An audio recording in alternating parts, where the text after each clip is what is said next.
Unfortunately, sometimes the best 60 seconds of your week follows the media obsession of the week. And that's probably the case right now as we talk about the meeting between Donald Trump Jr., Jared Kushner, Paul Manafort, and some players to be named later with a Russian lawyer last June, arranged through a British publicist, ostensibly to reveal dirt on Hillary Rodham Clinton, compliments of the Russian government. Now, some people are defending that on the basis of it being simply opposition research. It wasn't. Any political pro, and it's almost politics 101, would tell you that that's simply not the way things are done. This was a foreign government and an enemy of the United States that was offering this up. The first call, bluntly, should have been to the FBI. And it reminds me of when the shoe was on the other foot back in 2000 and a briefing book belonging to George W. Bush somehow mysteriously showed up in the hands of Al Gore's campaign manager. They called the FBI, and that was a domestic situation.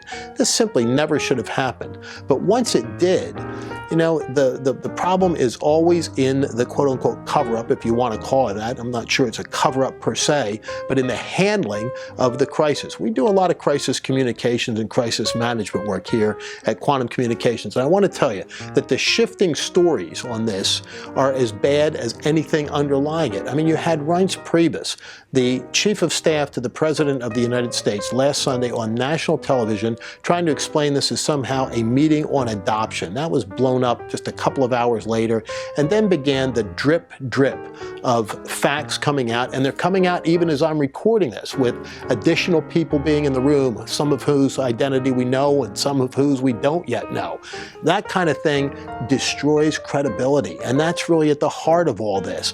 You tell it early, you tell it all, and you tell it yourself when you're in crisis. Telling it all means that there aren't any secrets out there, and there ultimately aren't. They're eventually always going to come out, and if you have not hurt your credibility in the process, you still have the opportunity to turn a crisis into something that works to your advantage. There may or may not have been anything illegal here. I'm not suggesting that there is. In fact, it looks at this point anyway that it's highly unlikely that there was something illegal. But who knows? And we haven't gotten to the point yet in any investigation where the facts are all on the table, but you have to wonder why we've had all these different cover stories thus far.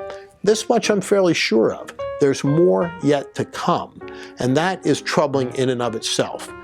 One thing you know, there's almost a story a week about Russia. And the other thing that you know is that the Democrats overreact. This is not treason. This is not a capital offense. This is not impeachable stuff. But it is, at its core, a disappointment for the Trump administration. I think the president himself said he was disappointed in the fact that this meeting had taken place, apparently, at this point anyway, without his knowledge. So let's just focus for 1 second on Crisis Communications 101. First, don't do stuff that causes crisis. That really is at the core of this story. And then, if there is one, make sure that you're telling the story as it truly went, laying all the facts on the table, because in the world in which we live today, with the 24/7 news cycle, there simply are no secrets.